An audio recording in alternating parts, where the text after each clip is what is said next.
Hello everyone, welcome back to my channel pharmacy care.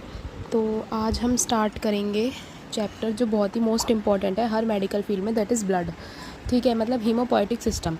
Haemopoietic system means blood, कि blood body में कैसे बनता है, ब्लड का क्या काम होता है, ब्लड में क्या क्या कॉन्स्टिट्यूएंट्स होते हैं, हम इसमें वो सब पढ़ेंगे। ठीक है, हीमो मतलब ब्लड और पोइसिस, हीमोपोइसिस मतलब ब्लड की फॉर्मेशन। ठीक है, जो चीज़ें कवर करेंगे वो है इंट्रोडक्शन कि ब्लड होता क्या है, फिर थोड़ा सा ब्लड के बारे में, देन उसके कंपोजिशन मतलब वो किन किन चीज़ों से मिलके बना है, और देन उनके फंक्शन। हम आज 4 चीज़ पढ़ेंगे। प्रोसेस ऑफ हीमोपोइसिस हम नेक्स्ट लेक्चर में पढ़ेंगे। आज हम ये चारों टॉपिक कवर करेंगे। बेसिकली ब्लड के बारे में बेसिक कंसेप्ट ऑफ ब्लड पढ़ेंगे हम। ठीक है, start with introduction. Introduction of what? Introduction of haemopoietic system, कि हीमोपोएटिक सिस्टम होता क्या है। System, haemopoietic system is responsible for producing all blood cells in the body. Haemopoietic system जो है हमारे बॉडी में जितने भी ब्लड के सेल्स होते हैं, चाहे वो आरबीसी हो, डब्ल्यूबीसी हो, प्लेटलेट्स हो, वो सब बनाने का काम कौन करता है? Haemopoietic system. ठीक है, इसी प्रोसेस को हम क्या कहते हैं? हीमोपोइसिस। मतलब the formation of blood cells in the body is known as haemopoiesis. ठीक है, it begins with haemopoietic stem cells. मतलब हमारे ये प्रोसेस कहाँ से शुरू होता है? मतलब ब्लड की फॉर्मेशन का, हीमोपोइसिस का जो प्रोसेस है वो शुरू होता है हीमोपोएटिक स्टेम सेल से। फिर वो वाले सेल्स जो हैं वो आगे डिवाइड होते हैं, रीजनरेट होते हैं, दोबारा से मॉडिफाई होते हैं और कन्वर्ट हो जाते हैं आरबीसी में, डब्ल्यूबीसी में और प्लेटलेट्स में। ठीक है, इन द बोन मैरो। और ये काम कहाँ पे होता है? बोन मैरो में। अब हमने पढ़ रखा है कि जो हमारे आरबीसी होते हैं या जो ब्लड सेल्स होते हैं वो कहाँ बनते हैं? बोन मैरो में। ठीक है, तो बोन मैरो में बनता है ये। और ये जो हमारे हीमोपोएटिक स्टेम सेल्स होते हैं ये बोन मैरो में जाके डिफ्रेंशिएट हो जाते हैं आरबीसी में, डब्ल्यूबीसी में और प्लेटलेट्स में। ठीक है, red blood cells, white blood sales and platelets. कौन सा ऑर्गन इन्वॉल्व होता है? मतलब मेन ऑर्गन जो इन्वॉल्व होता है जहाँ पे ये ब्लड सेल्स की फॉर्मेशन होती है वो कौन सा होता है? Bone marrow. ठीक है, तो इसमें हमने क्या पढ़ा कि हीमोपोएटिक सिस्टम बेसिकली एक सिस्टम होता है जहाँ पे हमारे बॉडी के ब्लड सेल्स बनते हैं। इस प्रोसेस को हम कहते हैं हीमोपोइसिस। हीमोपोइसिस का जो प्रोसेस है वो शुरू होता है हीमोपोएटिक स्टेम सेल से। फिर वो स्टेम सेल्स आगे डिवाइड होके, रीजनरेट होके, डिफ्रेंशिएट होके कन्वर्ट हो जाते हैं आरबीसी में, डब्ल्यूबीसी में और प्लेटलेट्स में। ठीक है, ये प्रोसेस कहाँ पे होता है? मेन ऑर्गन क्या होता है इसका? Bone marrow. अगर आपसे कोई पूछे कि आरबीसी, डब्ल्यूबीसी, प्लेटलेट्स मतलब जो भी हमारे बॉडी में ब्लड सेल्स हैं वो कहाँ पे बनते हैं, तो आप बोलोगे बोन मैरो में। ठीक है, hope you guys understand this. आगे चलते हैं, ब्लड के साथ कंटिन्यू करते हैं। हीमोपोएटिक सिस्टम मैंने आपको बता दिया। अब next we will start with blood, कि ब्लड क्या चीज़ होती है। ठीक है, blood is a specialised body fluid. हमारे पूरे बॉडी में जो फ्लूइड होता है ब्लड, मतलब ब्लड एक फ्लूइड लिक्विड कनेक्टिव टिश्यू है ना, मतलब वो कनेक्टिव टिश्यू है जो हमारी पूरी बॉडी को कनेक्ट करता है। ठीक है, तो blood is a fluid. Blood पानी की तरह फ्लूइड होता है, वो हमारी पूरी बॉडी को कनेक्ट करता है। उसमें 4 मेन कंपोनेंट्स होते हैं। जो ब्लड होता है उसके अंदर 4 कंपोनेंट्स होते हैं: प्लाज्मा, आरबीसी, डब्ल्यूबीसी और प्लेटलेट्स। ठीक है, जो ब्लड है वो हमारा वेन्स में, आर्टरीज में, कैपिलरी में, सब जगह जाता है। ठीक है, ब्लड में 55% तो प्लाज्मा होता है। प्लाज्मा कितना होता है ब्लड में? टोटल 55%। ठीक है, और जितने भी ब्लड सेल्स होते हैं, मतलब आरबीसी, डब्ल्यूबीसी, प्लेटलेट्स, ये 3 हमारे ब्लड के सेल्स होते हैं। ये कितने होते हैं? 45%। ठीक है, अबाउट 7 से 8% of A total body weight. आपके बॉडी का जितना भी वेट है उसमें 7 to 8% वेट आपके ब्लड का भी होता है। ठीक है, तो आपने क्या पढ़ा कि प्लाज्मा, 4 चीज़ें होती है ब्लड में: plasma, RBC, WBC, platelets. Plasma कितना होता है? 55%। और जो जितने भी बचे हुए सेल्स हैं आरबीसी, डब्ल्यूबीसी और प्लेटलेट्स, वो कितने होते हैं? 45%। ठीक है, जैसे कि ये है ब्लड सेल्स है ना, प्लेटलेट्स जिसे हम थ्रोम्बोसाइट्स कहते हैं, आरबीसी जिसे हम एरिथ्रोसाइट्स कहते हैं, और वाइट ब्लड सेल्स, ठीक है, जिन्हें हम कहते हैं ल्यूकोसाइट्स। क्या कहते हैं हम? ल्यूकोसाइट्स। ठीक है, इसमें डिफ्रेंशिएशन होती है, मतलब ये भी आगे कई कई टाइप्स के होते हैं। जैसे डब्ल्यूबीसी हमारे हो जाते हैं बेसोफिल, न्यूट्रोफिल, इसेनोफिल, मोनोसाइट्स, लिम्फोसाइट्स। ये हम आगे जाके पढ़ेंगे। अभी मैं सिर्फ आपको ऊपर से थ्योरेटिकल बता रही हूँ। ठीक है, अभी हमने पढ़ा कि ब्लड क्या होता है। ठीक है, अब हम पढ़ेंगे ब्लड की कंपोजिशन। ब्लड में कौन कौन से सेल्स होते हैं, कितने टाइप के होते हैं, क्या होते हैं, वो अब हम डिटेल में स्टडी करेंगे। ठीक है। जैसे कि मैंने आपको बताया था कि 55% तो ब्लड में प्लाज्मा होता है, ठीक है। प्लाज्मा किन किन चीज़ों से मिलके बना होता है, इसमें वाटर्स होते हैं, आयंस होते हैं, प्रोटीन्स होते हैं, न्यूट्रिएंट्स होते हैं, जितने वेस्ट होते हैं वो होते हैं, जितनी भी गैसेज होती हैं वो होती हैं, ठीक है। उन सब का मिलके बनता है प्लाज्मा।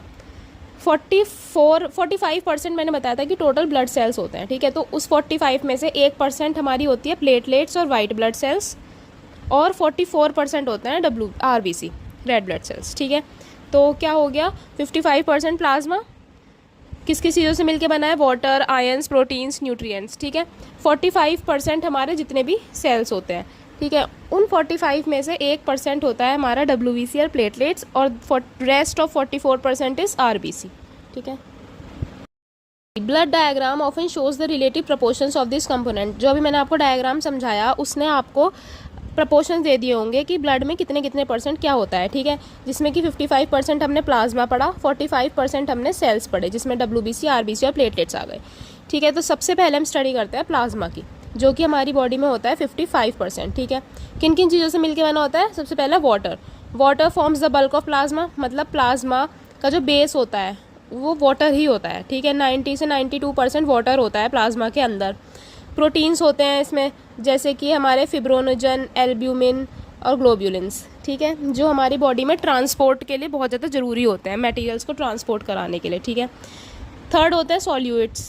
सॉल्यूट्स में हमारे आ जाते हैं सॉल्ट्स, जैसे कि इलेक्ट्रोलाइट्स वगैरह, nutrients, glucose, acid, hormones, waste products, ये सब आ जाते हैं। जो हमारे डिहाइड्रेशन वगैरह होते हैं, इलेक्ट्रोलाइट इम्बैलेंस होता है, वो यही चीज़ है, ठीक है। तो जितने भी सॉल्ट्स वगैरह हो जाता है, इलेक्ट्रोलाइट और ग्लूकोज वगैरह, वेस्ट प्रोडक्ट जो भी हमारी बॉडी का होता है, वो सब हमारा इसमें प्लाज्मा में होता है, ठीक है। तो प्लाज्मा बेसिकली 55%, अभी आगे भी पढ़ेंगे। वाटर होता है इसमें 90 से 92%, बेसिकली टोटल प्लाज्मा में 90% वाटर होता है।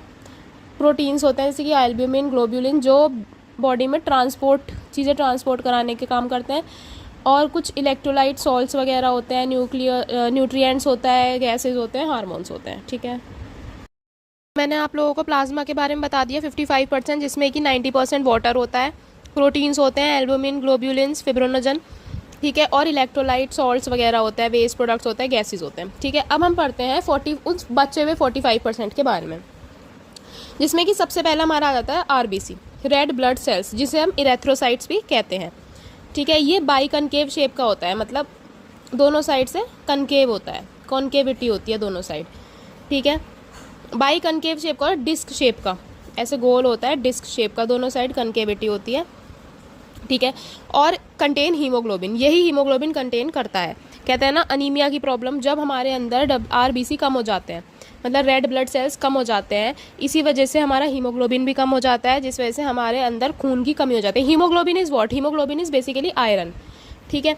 तो हमारे अंदर आयरन की कमी हो जाना, ब्लड की कमी हो जाना, उसी चीज़ किस वजह से होता है, जब हमारे अंदर रेड ब्लड सेल्स कम हो जाते हैं, ठीक है। इसके अंदर न्यूक्लियस नहीं होता, इसके अंदर सिर्फ हीमोग्लोबिन होता है, ठीक है।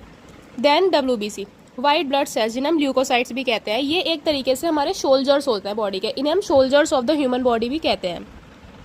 सोल्जर्स क्यों कहते हैं, सोल्जर्स का क्या काम होता है, हमें दुश्मनों से बचाना, ठीक है। तो ये भी हमारे क्या करता है, हमारा जो बॉडी का इम्यून सिस्टम है, ठीक है, उसको स्ट्रॉन्ग रखता है, उसको बाहर के पैथोजन से, टॉक्सिक जितने भी माइक्रोब्स वगैरह होते हैं, बैक्टीरिया, वायरस, उन सब से बचाता है, ठीक है। ये WBC क्या हो जाता है, ये बाहर के जितने भी पैथोजन्स वगैरह होते हैं उन्हें खा जाता है और हमारे इम्यून सिस्टम को बचा के रखता है उनसे, ठीक है।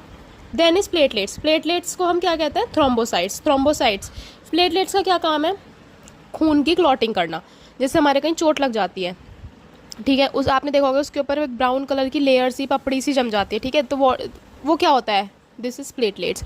वो क्या काम वो चीज़ किससे होती है, प्लेटलेट्स की वजह से, ठीक है। तो ब्लड क्लॉटिंग फैक्टर होता है प्लेटलेट्स, ब्लड क्लॉट के लिए, मतलब जिससे खून बहे ना, उसके लिए हेल्प करता है। अगर किसी के अंदर प्लेटलेट्स की कमी हो जाती है तो उसके अंदर, मतलब अगर आप उसको कट लगाओगे, कुछ लगाओगे, तो उसका खून रुकेगा नहीं, वो बहता रहेगा, ठीक है।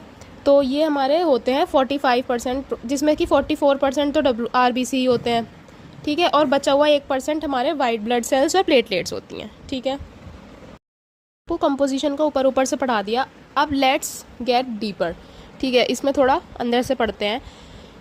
ब्लड सेल्स के टाइप, सबसे पहले हम पढ़ेंगे रेड ब्लड सेल्स, ठीक है। रेड ब्लड सेल्स क्या कहते हैं हम, इरेथ्रोसाइट्स, ठीक है। शेप और स्ट्रक्चर, अभी मैंने आपको बताया था डिस्क शेप का होता है, मतलब गोल होता है, और बाई कनकेव, दोनों साइड कॉन्केविटी होती है, मतलब गड्ढा सा होता है, ठीक है। विदाउट न्यूक्लियस, इसमें न्यूक्लियस नहीं होता, ह्यूमंस के अंदर जो आरबीसी होते हैं उसमें न्यूक्लियस नहीं होता।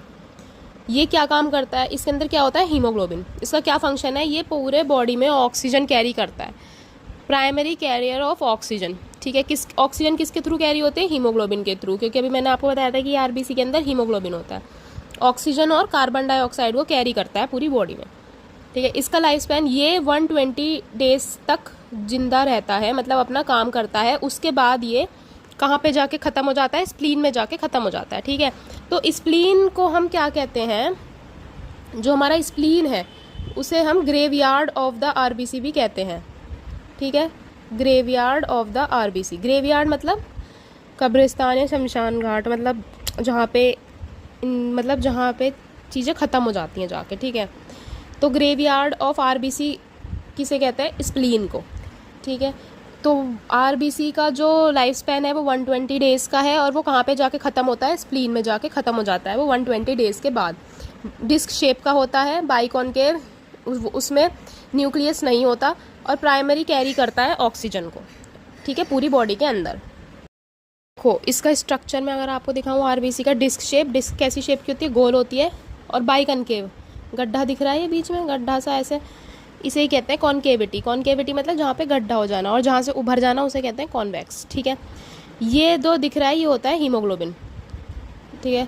साइटोप्लाज्म कंटेनिंग हीमोग्लोबिन, हीमोग्लोबिन होता है इसके अंदर, ठीक है। तो डिस्क शेप का होता है आरबीसी, हीमोग्लोबिन होता है उसके अंदर। क्या काम होता है उसका, पूरे बॉडी में ऑक्सीजन और कार्बन डाइऑक्साइड कैरी करता है।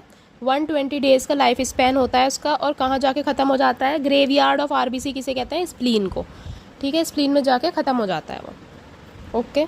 एरिथ्रोसाइट्स इसका दूसरा नाम होता है। अब है white blood sales. White blood sales जो होते हैं उन्हें हम क्या कहते हैं, ल्यूकोसाइट्स। ये बाय मिस्टेक यहाँ पे लिखा हुआ है, इसे क्या कहते हैं हम, ल्यूकोसाइट्स, ठीक है। White blood sales soldiers of the body, हमारी बॉडी को प्रोटेक्ट करते हैं। तो इसका सबसे ज़्यादा इंपॉर्टेंट फंक्शन क्या होता है, major players in immune defence, मतलब इम्यून के डिफेंस में काम करता है, इम्यून सिस्टम को बचाता है, इन्फेक्शन से फाइट करता है, जितने भी बैक्टीरिया, वायरस और कोई भी अदर पैथोजेंस होता है उनसे फाइट करता है, जिससे वो हमारे बॉडी में नुकसान ना पहुंचा पाएँ, ठीक है। अब कितने टाइप के डब्ल्यूबीसी होते हैं, डब्ल्यूबीसी हमारे बेसिकली दो टाइप के होते हैं। एक होता है ग्रैनुलोसाइट्स, ठीक है, जिसके अंदर मतलब जैसे एक साइटोप्लाज्म है उसके अंदर ग्रैनुल्स, छोटे छोटे दाने से जो दिखते हैं उन्हें कहते हैं ग्रैनुलोसाइट्स। और एक होता है ग्रैनुलोसाइट्स, जिसके अंदर ये दाने नहीं होते, ठीक है। तो सबसे पहले हम पढ़ेंगे ग्रैनुलोसाइट्स के बारे में। दो टाइप के डब्ल्यूबीसी होते हैं, ग्रैनुलोसाइट्स, ग्रैनुलोसाइट्स। सबसे पहले हम पढ़ेंगे ग्रैनुलोसाइट्स के बारे में। With visible granules in the cytoplasm, जिसमें साइटोप्लाज्म के अंदर ग्रैनुल्स दिखते हैं। इसमें सबसे पहला आता है न्यूट्रोफिल्स, जो the most abundant WBC, crucial for phagocytosing bacteria. Neutrophil सबसे ज़्यादा पाया जाने वाला डब्ल्यूबीसी होता है। मतलब ये डब्ल्यूबीसी ऐसे नहीं होते हमारे जैसे आरबीसी हो गए हमारी बॉडी में सिर्फ एक टाइप के, डब्ल्यूबीसी हमारी बॉडी में अलग अलग टाइप से प्रेजेंट होते हैं। न्यूट्रोफिल्स, इसेनोफिल्स, बेसोफिल्स, मोनोसाइट्स, ठीक है, ये टाइप्स होते हैं डब्ल्यूबीसी के जो प्रेजेंट होते हैं बॉडी के अंदर। तो सबसे पहला ग्रैनुलोसाइट्स में हमारा आता है न्यूट्रोफिल। मोस्ट अबेंडेंट मतलब सबसे ज़्यादा पाया जाने वाला डब्ल्यूबीसी हमारी बॉडी में होता है, और इसका क्या काम होता है, फेगोसाइटोजिंग। फेगोसाइटोजिंग मतलब जो भी बैक्टीरिया हमारी बॉडी के अंदर आएगा ये उसे खा जाएगा, ठीक है। तो इसका सबसे ज़्यादा क्रूशियल मतलब मेन, सबसे ज़्यादा मेन काम क्या होता है, फेगोसाइटोजिंग बैक्टीरिया, मतलब कोई भी बैक्टीरिया आया और ये उसको खा गया, तो जब ये खा जाएगा तो हमारी बॉडी बच जाएगी इन्फेक्शन से, ठीक है। तो सबसे पहला हमने पढ़ा न्यूट्रोफिल। देन होता है हमारा eosinophils, combat parasitic infection and help regulate allergic response.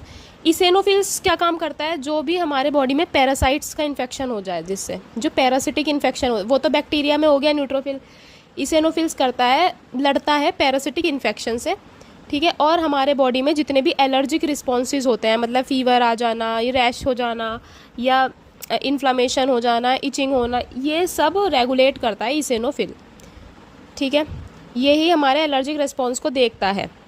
जब हम किसी इन्फेक्शन से लड़ेंगे, जब तक हमें सिम्टम नहीं आएगा तो हमें पता कैसे चलेगा कि हमारे बॉडी के अंदर कोई इन्फेक्शन है, ठीक है। तो ये उन पैरासिटिक इन्फेक्शन से लड़ता है और हमारी बॉडी को पता करवाता है कि हाँ आपके अंदर कोई इन्फेक्शन है, मतलब जितने भी एलर्जिक रिस्पॉन्स है उनको रेगुलेट करता है सबको, ठीक है। तीसरा आता है बेसोफिल। बेसोफिल क्या करता है, हिस्टामाइन और हेपारिन रिलीज़ करता है। अब हिस्टामाइन, प्रोस्टाग्लैंडिन्स, ये सब क्या होते हैं, इनकी वजह से ही हमारी बॉडी में फीवर आता है, इन्फ्लामेशन आती है, ठीक है।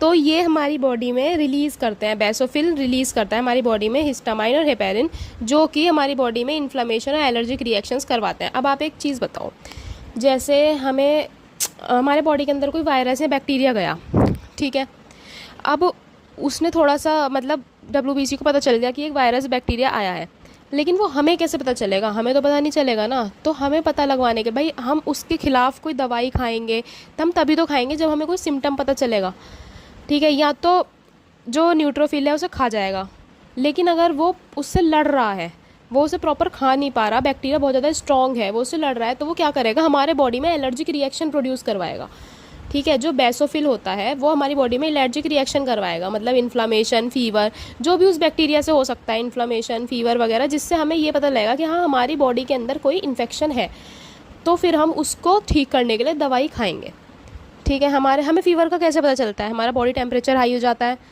ठीक है, हमें टेस्ट ढंग से नहीं आ पाता, ये सब वो होते हैं, हेडेक होने लगता है। तो ये कौन करवाता है, हमारी बॉडी एलर्जिक रिएक्शन प्रोड्यूस करवाती है, जिससे हमें पता चले कि हाँ सिम्टम्स किसी चीज़ के, जिससे हमें पता चले कि हमारी बॉडी के अंदर ये दिक्कत है, हमें ये दवाई खानी चाहिए, ठीक है। तो ये थे हमारे 3 ग्रेनुलोसाइट्स, न्यूट्रोफिल, इसेनोफिल और बेसोफिल। अब आते हैं ए ग्रेनुलोसाइट्स, जिसमें ग्रेनुल्स नहीं दिखते साइटोप्लाज्म के अंदर। ये हमारे होते हैं मोनोसाइट्स और लिम्फोसाइट्स, 2 होते हैं, ठीक है। मोनोसाइट्स होते हैं हमारे mature into macrophages in tissue and clean up cellular debris. Monocytes जो होते हैं वो मैच्योर होकर मैक्रोफेजेस बन जाते हैं। मैक्रोफेजेस का क्या काम है, मैक्रोफेजेस का काम भी वही है फैगोसाइटोसिस का, ठीक है। लेकिन ये कहाँ बनते हैं, हमारे टिश्यूज़ में। ये हमारे मोनोसाइट्स मैच्योर होके मैक्रोफेजेस में कन्वर्ट हो जाते हैं और टिश्यूज़ में, ठीक है। और जितनी भी सेलुलर डेब्रीज, मतलब जैसे कोई सेल हमारी बॉडी में ख़राब पड़ा है, कोई सेल ख़राब हो गया, कोई सेल की डेथ हो गई, ठीक है, या उसमें कुछ डेब्रीज मतलब बाहर के टॉक्सिन्स हैं, कुछ पैथोजेंस है, कुछ बैक्टीरिया है, कुछ वायरस है, तो वो जाके क्या काम करेगा, उसे खा जाएगा। मैक्रोफेजिस का क्या काम होता है, फैगोसाइटोसिस का, उसे खा जाना। आप ये नोट्स जो मैं बोल रही हूँ ना, उसे पॉइंट टू पॉइंट लिख सकते हो, ठीक है, कि मैक्रोफेजिस का क्या काम होता है, फैगोसाइटोसिस का। जितने भी हमारे टॉक्सिन्स, डेब्रीज मतलब बाहर की गंदी चीज़ें, ठीक है, पैथोजेंस वगैरह, या कोई हमारा सेल ख़राब हो गया उसको खा जाता है मोनोसाइट्स, ठीक है। मोनोसाइट्स क्या होता है, मैच्योर हो जाता है मैक्रोफेजेस में, टिश्यूज़ के अंदर, और फिर जितनी भी हमारी सेलुलर डेब्रीज होते हैं, मतलब सेल के अंदर जितनी भी गंदगी होती है उसे साफ़ कर देता है, ठीक है। नेक्स्ट होता है लिम्फोसाइट्स। अब लिम्फोसाइट्स का बहुत ज़्यादा मेन रोल है। लिम्फोसाइट्स क्या होता है, इसमें बी लिम्फोसाइट्स होते हैं और टी लिम्फोसाइट्स होते हैं। ये क्या काम करते हैं हमारी बॉडी में, ये हमारी बॉडी में एंटीबॉडी बनाने का काम करते हैं, ठीक है। इम्यूनिटी प्रोडक्शन, एंटीबॉडी प्रोडक्शन का काम करते हैं, ठीक है। किसी भी इन्फेक्शन के अगेंस्ट या किसी भी वायरस के अगेंस्ट, किसी भी बैक्टीरिया के अगेंस्ट जो एंटीबॉडी बनाता है, ठीक है, वो कौन बनाता है, लिम्फोसाइट्स। लिम्फोसाइट्स 2 तरीके के होते हैं, बी और टी लिम्फोसाइट्स, जो बेसिकली इंपॉर्टेंट होते हैं एंटीबॉडी के प्रोडक्शन के लिए। एंटीबॉडी क्या काम करती है, एंटीबॉडी हमारे बाहर के जो भी एंटीजेंस होते हैं, जो भी पैथोजेंस होते हैं, जो भी टॉक्सिक मटेरियल होता है, उनसे लड़ाई करती है, ठीक है, उनसे लड़ती है। तो वाइट ब्लड सेल समझ में आया। तो मैं एक बार रिवाइज करवाती हूँ। ल्यूकोसाइट्स मतलब WBC। सबसे पहले हमने पढ़े ग्रेनुलोसाइट्स। WBC का मेन काम क्या होता है, body soldiers of the body होते हैं, बॉडी को इन्फेक्शन से प्रिवेंट करवाते हैं, ठीक है। सबसे पहले उसमें पढ़े ग्रेनुलोसाइट्स। ग्रेनुलोसाइट्स हमारे 3 टाइप के होते हैं। देखो ये जो डॉट डॉट डॉट डॉट दिखाई दे रहा है ना, ये होते हैं ग्रेन्यूल्स। जब हम ग्रेन्यूल्स मतलब साइटोप्लाज्म के अंदर जो हमें ग्रेन्यूल्स दिख रहे हैं, इसी वजह से इन्हें ग्रेनुलोसाइट्स कहते हैं, ठीक है। न्यूट्रोफिल, इसेनोफिल और बेसोफिल। इसेनोफिल और बेसोफिल का क्या काम था, एलर्जिक रिएक्शंस प्रोड्यूस करवाना बॉडी के अंदर, ठीक है, जिससे हमें पता चल सके कि हाँ हमारी बॉडी में कोई बैक्टीरिया या वायरस गया है, ठीक है, हिस्टामिन का प्रोडक्शन करवाना। और न्यूट्रोफिल का क्या काम था, फैगोसाइटोसिस का, बैक्टीरिया को खा जाने का काम था, ठीक है। दूसरा हमने पढ़ा ए ग्रेनुलोसाइट्स, जिसमें हमारे आ जाते हैं सबसे पहले मोनोसाइट्स पढ़ा था। मोनोसाइट्स मैच्योर हो गए, किस में कन्वर्ट हो जाता है, मैक्रोफेज में। मैक्रोफेज का भी क्या काम होता है, फैगोसाइटोसिस का ही काम होता है। वो जितनी भी सेल डेब्रीज होती हैं, वो इसका काम होता है टिश्यू के अंदर, ठीक है। जितने भी सेल्स मतलब सेल्स के अंदर कोई भी गंदी चीज़ होगी, बेकार चीज़ होगी, जो यूज़फुल नहीं है, जो बॉडी के लिए ठीक नहीं है, उसको खा जाएगा, ठीक है। और दूसरा क्या पढ़ा हमने, लिम्फोसाइट्स। लिम्फोसाइट्स में 2 होते हैं, बी और टी लिम्फोसाइट्स, ठीक है। इन दोनों का क्या काम है, एंटीबॉडी प्रोडक्शन का। ये एंटीबॉडी प्रोड्यूस करवाते हैं बॉडी के अंदर, ठीक है। Hope you understand this? नहीं समझ में आया कमेंट करो, मैं समझाऊंगी, ठीक है। लास्ट हमारा क्या होता है? प्लेटलेट्स। प्लेटलेट्स को हम क्या कहते हैं? थ्रोम्बोसाइट्स।